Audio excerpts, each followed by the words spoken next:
Gold buyers, మీ కష్టాల్లో నమ్మకమైన మీ ఆత్మీయ నేస్తం.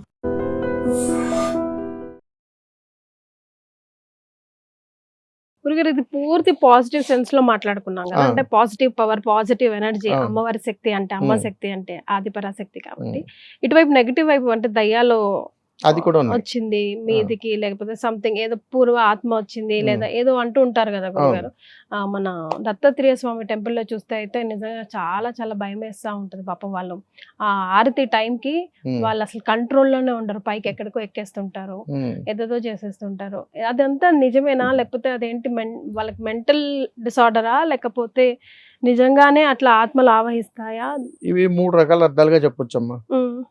ఒక డాక్టర్ గారిని అడిగితే ఒక సైకలాజికల్ డిజార్డర్ గా చెప్తారు, ఒక హేతువాదిని అడిగితే కావాలని చేస్తున్నారు అని అంటారు. ఒక ధార్మిక వ్యవస్థలో ఉన్నటువంటి వాళ్ళని అడిగితే కొన్ని ధర్మ ప్రకారము, ఉదాహరణకు అర్ధరాత్రి 12 గంటల సమయంలో, 1 గంట సమయంలో, పగలైనా కావచ్చు రాత్రి అయినా కావచ్చు, శ్మశానం ఎప్పుడైనా కావచ్చు, దాని పగలు రాత్రి అని ఏమి లేదు, ఎప్పుడైనా కావచ్చు. ఒక మనుషులు తిరగనటువంటి నిశ్శబ్ద ప్రదేశం ఎక్కడైనా ఉందా? దాని పేరేంటో చెప్పండి. శ్మశానం. ఈ శ్మశానంలో ఒక మనిషి ఏకాంతంగా ఉండగలుగుతాడా? ఉండలేడు. ఒకళ్ళు ఏకాంతంగా ఉండగలిగాడు అని అంటే వాడు వైరాగ్య స్థితికి చేరుకున్నట్టు. అంటే మనం కూడా బ్రతుకుండగా వైరాగ్యం మాట్లాడుతుంటాం. ఎందుకనంటే ఒక జీవుడు కాలం చేసిన తర్వాత తన కూడా వెళ్ళేటువంటి 10 మంది శ్మశానంలో కూర్చుంటే వాళ్ళందరూ పిశాచాలతోటే సమానం. ఎందుకు తెలిసిన, జీవితకాలంలో వారు చేసినటువంటి సకల కర్మ దారిద్ర్యాలన్నీ కూడా విస్మరించి వేదాంతం మాట్లాడతారు.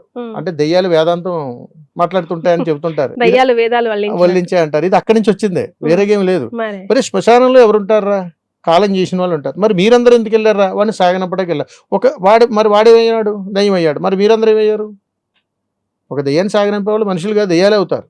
అలాగేంటనంటే ఒక ధర్మబద్ధమైనటువంటి ప్రయాణం చేసినటువంటి మనం, యోగకరమైనటువంటి అనుగ్రహం దేవాలయం, దీనికి ముక్తి మార్గం శ్మశానం.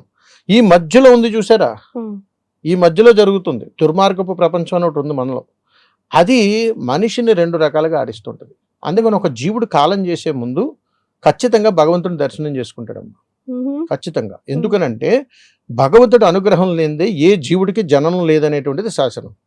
అందుకని ఏ జీవుడికైతే తనకి భూమి మీద ఉండేటువంటి అనుగ్రహం తీరిపోబోతుందో, ఏ జీవుడికైతే తనలో ఉన్నటువంటి ఆత్మ యొక్క అనుసంధానం ఈ దేహానికి సమయం అయిపోయిందో, బయటకు తీసివేయాల్సినటువంటి సమయం ఆసనం అవుతుందో, అప్పుడు భగవద్ దర్శనం జరుగుతుంది. అది యాక్సిడెంట్గా జరిగినా, బయట జరిగినా, సాధారణంగా ఏ రకంగా జరిగినా, ఒక్కసారి భగవత్ సంకల్పాన్ని మనం చూసిన తర్వాత ఇంకా అక్కడి నుంచి వెళ్ళిపోవాల్సిందే. అది జీవుడు అయిపోయినట్టే. ఇప్పుడు అకాలంగా మరణం చెందినటువంటి అనేక రకాలైనటువంటి జీవరాశులు, పురుగు, పుట్ర, చీమ, ఏదైనా కావచ్చు, నాట్ ఓన్లీ మ్యాన్, మనుషులు మనమే కాదు, ఏ జీవరాశి అయినా కానీ మరణించిన తర్వాత దాని ఆత్మ ఇంకో దాంట్లోనికి వెళ్లాల్సిందే. ఈ ఆత్మను స్వీకరించదు త్వరగా ఇంకో దేహం.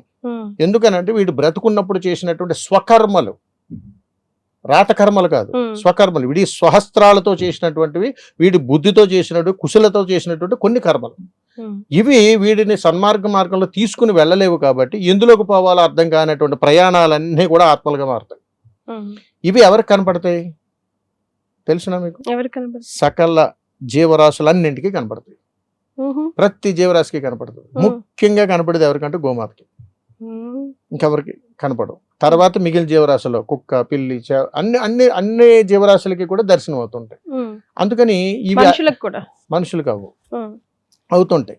కానీ మనుషులకి అయ్యాయండి, నాకు కనపడాయండి, నాకు వినపడ్డాయండి, అక్కడ ఉందంటే నువ్వు చెప్పావు బలంగా, అక్కడ ఆత్మ తిరుగుతుంది అని, శ్మశానంలో ఆత్మ దెయ్యాలు ఉన్నాయి అని చెప్తాం. అంటే అమ్మా కనిపిస్తాయి. ఎందుకనంటే మనము 2 రకాల మనుషులతో మాట్లాడతాం. దేవుడి దగ్గరికి వెళ్ళినప్పుడు సైలెంట్గా ఉండండి, నిశ్శబ్దంగా ఉండండి, నమస్కారం చేసుకుని అంటాం. శ్మశానానికి వెళ్ళినప్పుడు అరుచుకుంటూ ఏడ్చుకుంటూ వెళ్తాం, అక్కడ నిశ్శబ్దంగా వెళ్ళాం. ఏమిటి తేడా అంటే ఇది పిశాచి శబ్దం, అది దైవ సంకల్పం. అందుకని భగవంతుడు ఒక జీవుడికి జన్మనిచ్చేటప్పుడు చాలా ప్రశాంతంగా ఎత్తాడు, బయటకు వచ్చేటప్పుడు ఏడిపించి తీసుకొస్తాడు, మళ్ళీ తీసుకెళ్లేటప్పుడు ఏడిపిస్తూనే తీసుకెళ్తాడు. దీని పరమార్థం ఏమిటి? అందుకని జన్మనెత్తినటువంటి నీవు నిశ్శబ్దమైనగా ఉన్న నాళ్ళు భగవంతుని యొక్క శుభానుగ్రహం ఉంటుంది. ఏడుస్తూనే వచ్చావు, ఏడుస్తూనే వెళ్తావు. ఎందుకరే ఈ పిశాచి జన్మ, నీకు ఏం ఉద్ధరించడానికి వచ్చావురా అని అడుగుతుంది దైవశక్తి మనల్ని. అలా అడిగినప్పుడు అది కూడా వినను మనం, నేను ఇలాగే ఉంటాను అని చెప్పి వెళ్ళేటప్పుడు ఆనందంగా పంపించంటారు అన్నాడు. కొంతమంది నాట్యం ఆడుకుంటూ తీసుకెళ్తుంటారు. పోయేటప్పుడు బాధపడకూడదురా, నవ్వుతూ పంపించాలరా అని. ఎన్ని చెయ్యి, ఏది చెయ్యి, వాడు బతికినటువంటి స్వకర్మ ప్రకారం ఆ ఆత్మ ఇంకొక జీవుల్లోకి వెళ్ళేలోపు అది పిశాచి జన్మనే ఎత్తుతుంది.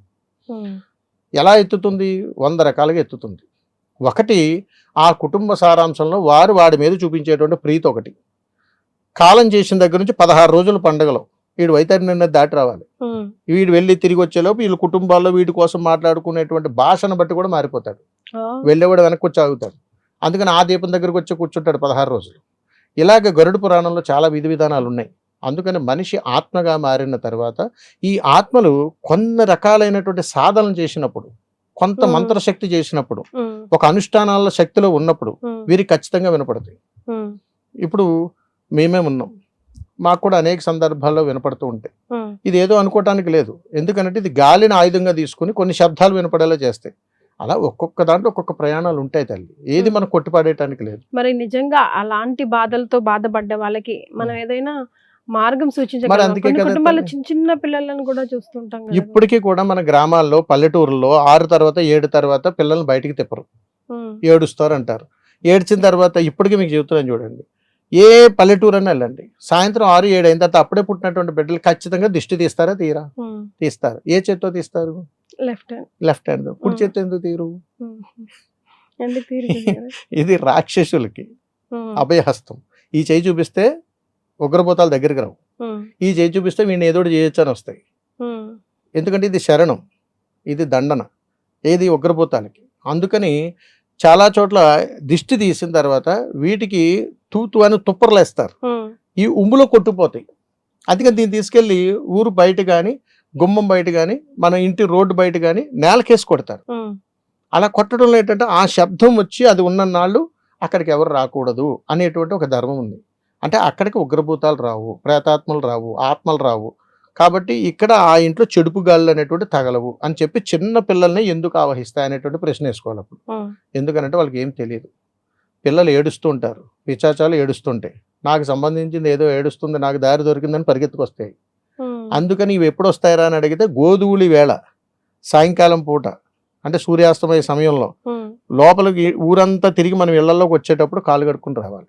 ఆ దుమ్ము ధూళి కణాల ద్వారా లోపలికి ప్రవేశిస్తాయి, వేరే దారి లేదు వాటికి.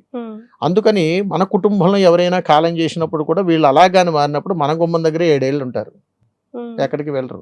వారు అనుకున్న మోక్షం దొరికిన తర్వాత మొట్టమొదటిగా ఆ ఊళ్ళో శివాలయం గోపురం మీదకి వెళ్తారు.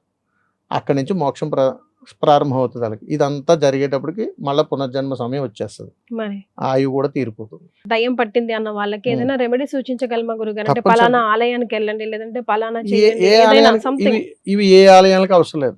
ఏ గృహంలోనైనా సరే చిన్న పిల్లలు కానీ పెద్ద పిల్లలు కానీ దెయ్యాలు కానీ ఆవహించినవి అని అనిపించినప్పుడు ఆ ఇంటిలో ఖచ్చితంగా ఒక కొబ్బరికాయ తీసుకొని పగలగొట్టేసేయాలి. ముందు పగలగొట్టిన తర్వాత దాంట్లో ఉన్న కొబ్బరి గుజ్జంతా తీసి ఒక పళ్ళెంలో వేయాలి. ఈ కొబ్బరి చెప్పులు అన్నింటిలోనూ కూడా బొగ్గులను వేసి అప్పుడు దాంట్లో కర్పూరం వేసి వెలిగించాలి. అర్థమవుతుంది తల్లి? అప్పుడు ఏదైతే కొబ్బరి తురుము తీసేసామో దీనిని పొడి పొడిగా చేసి ఆ మండుతున్నటువంటి మంటలో వేయాలి. చుట్టూరు వేసి కొన్ని నీళ్లు చుక్కలు చుట్టూ జల్లగలిగితే ఏ గృహంలోనికి ఎప్పుడు కూడా ఏ గాళ్ళు రావు. చాలా స్పెసిఫిక్ డే అంటే ఎప్పుడు లేదు, ఎప్పుడైనా కానీ. ఎందుకనంటే తల్లి, మనిషికి మనకు రోజులు, పిశాచాలకు రోజులే ఉంది. ఎప్పుడైనా వస్తే ఎప్పుడైనా పోతుంటాయి వాటి ఇష్టం. కానీ హాని చెయ్యు. వాటి తపన ఏంటంటే నాకు మళ్ళీ బ్రతకాలని ఉంది అని వేడుకుంటుంటాయి. అంటే ఆల్రెడీ ఓ జీవుడు జన్మించిన తర్వాత వాళ్ళు ఉన్నటువంటి ఒక ఆత్మ ఉంటుంది కదా, దాంతో మాట్లాడుతుంటాయి, నువ్వు వెళ్ళిపో, నాకు అవకాశం అని చెప్పి ఇద్దరు డిస్కషన్, పరస్పర స్పందన. ఆ స్పందన ఏంటంటే మా ఆవిడ గాలి పట్టింది అనేటువంటి భావం తీసుకొస్తాం మనం, అంతే తప్ప అక్కడ ఏముండదు. కానీ కొంతమంది సెల్ఫ్ హార్మ్ చేసుకొని కొట్టుకోవడం వాళ్ళని ఒకసారి జీవుడు దేహాన్ని వదిలి గాని బయటికి వెళ్ళిపోయిన తర్వాత మళ్ళా అదే దేహంలోకి ఆ జీవుడు రావడానికి దాదాపు 60-70 ఏళ్ళు పడుతుంది. అందుకని అవకాశం ఉండదు. మనం ఇప్పటికంటాం మీ తాతగారు పుట్టారా, మీ మామగారు పుట్టారా, మళ్ళీ వచ్చారా అని అంటుంటాం. అయిపోయిన తర్వాత వీళ్ళు వాళ్ళకి పెట్టేటప్పుడు తింటున్నారా అంటే పెట్టేసి అన్ని పెట్టి తీసుకెళ్తారు, అది కుక్క పిల్ల ఏదో వచ్చి తింటది, అదిగో మీ తాతగారు వచ్చి తిన్నారా అంటారు. అంటే ఏదో ఒక జీవరాశిలో ఆత్మ ప్రవేశం జరిగి ఆ ఆత్మ ద్వారా అనుసంధానమే, కాస్త తీసుకోవా, కాస్త తినవా అని బయట ఉన్న ఆత్మ లోపల ఉన్న ఆత్మతో అనుసంధానమే మాట్లాడుతుంది. మన స్నేహపూర్వకం ఎలా మాట్లాడుకుంటాం? మీరు ఇప్పుడు మన ఏదో లంచ్ కూర్చున్నాం మరి తినండి అంటాం, పర్లేదు నాకు వద్దన్నా ప్లీజ్ అండి తినండి అంటాం. అలాగే నా కోసం ఎవరు మా ఇంట్లో వాళ్ళు గుర్తుగా నేను కాలం చేసిన తర్వాత ఏదో తీసుకొచ్చి అక్కడ పెట్టారు నేను తింటానని, అక్కడ ఏదో కుక్క వెళ్తుంది, అది వాసన చూసి వెళ్తా, అయ్యో తినలేదు మీ తాతగారు అని అంటాం. ఏ ప్లీజ్ తిన, మా వాళ్ళు ఫీల్ అవుతున్నారు కాస్త తినని చెప్పేసి బయట ఉన్న ఆత్మ దాన్ని ప్రేరణ చేస్తుంది, అడుగుద్ది. అలా అడగగలిగేటువంటి జీవరాశులు అన్నింటికీ ఆత్మలు కనపడతాయి కాబట్టి మనం మన పూర్వీకుల పేర్లతో ఏది పెట్టినా అయ్యేదంటే వచ్చి ఇదే ధర్మం ఇందులో. అదే కాకి స్టోరీ కూడా మొత్తం అంతా ఇదే. ఇప్పుడు ఉదాహరణకి మన కాలం చేశారంటే మన పితృదేవతలు ఎవరో వారు కావాల్సిన అన్ని వండి ఒక మనిషిని కూర్చోబెట్టి పెట్టండి తీసుకుంటారేమో. మా తాతగారి జ్ఞాపకార్థం కోసం పెడుతున్నాను ఇవన్నీ తినండి అని తినరు, తీసుకోరు. అందుకని ఇవన్నీ తీసుకెళ్లి ఏదైనా జీవరాశికి పెడతాం, అందుకని వాటికి కనపడతారు. ప్లీజ్ కొంచెం తిను, మన అనుబంధం అలాగే వాటి అనుబంధం కూడా అలాగే ఉంటుంది. ఇది అందులో ఉన్న ధర్మం. And for more videos, please subscribe to iDream. Please subscribe to iDream. Please subscribe iDream. And please subscribe to iDream. For more videos, subscribe to iDream. please like, share and subscribe to the channel. Congratulations, iDream. Subscribe to iDream. Subscribe to iDream. So subscribe to iDream Media. iDream ki iDream team andarki huge congratulations. Please subscribe iDream Media. Please subscribe to iDream. Subscribe iDream. Please subscribe to iDream.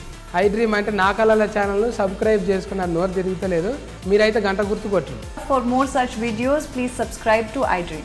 Subscribe to iDream. Please subscribe to iDream. Please subscribe iDream Media. Please do subscribe to iDream. Please subscribe to iDream Media. For best entertainment and information, please subscribe iDream. And don't forget to subscribe to iDream.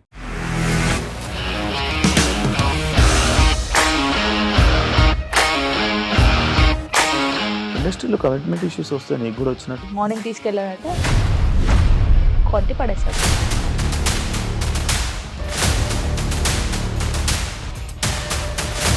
ఒక్కళ్ళు కూడా చూడలేదు ఈ cinema అని చెప్పడానికి కూడా చాలా ధైర్యం కావాలి. అది నిజం కదా, దాంట్లో ధైర్యం ఏంటి? ఇది నెక్స్ట్ డే ప్లేట్ మార్చేస్తే తప్పు కదా. As of now, we are comfortable this అని నేను అనుకుంటున్నాను. రష్మిక గారిది మీది ఒకే ఊరు అంటే కదా. నీకు కోపం వచ్చిందంటే బాగా తిట్టేత్తరా? తిట్టేద్దామండి. నిజంగా గేమ్ ని ఎలా చేంజ్ చేయగలిగారు? ఏపీఎస్ఎఫ్సి వాళ్ళకి 6 నెలల్లో నేను 6 లక్షలు కట్టా. బిజినెస్ చేయాలనుకుంటే it is as difficult as riding a tiger.